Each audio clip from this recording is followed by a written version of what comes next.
कि तू दुनिया में आया नहीं था, लेकिन हमने तेरे खाने का और पीने का इंतज़ाम पहले कर दिया।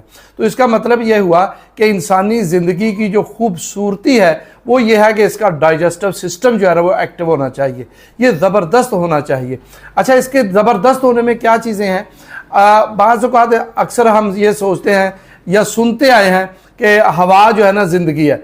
अगर आप किसी बंदे को हवा ही देते रहें, ऑक्सीजन ही देते रहें, क्या वो जिंदा रह लेगा? नहीं रह सकेगा। और इसी तरह हम सुनते आए हैं कि जी पानी जिंदगी है, तो क्या हम पानी ही किसी बंदे को पिलाते रहें तो क्या वो जिंदा रह लेगा? नहीं रह सकेगा। हाँ, जिंदगी क्या है कि इंसानी बदन के अंदर ये इसकी जो तख्लीक है वो एक खमीर के ज़रिए पैदा हुई है। जब तक इंसानी बदन के अंदर खमीर पैदा नहीं होगा तो इसका मतलब ये हुआ कि आपका दिल का निज़ाम अच्छा नहीं चलेगा। और जब तक आपकी बॉडी के अंदर जो इसका ओरिजिनल फ्यूल है वो क्या है? वो ग्लूकोज और फैट है।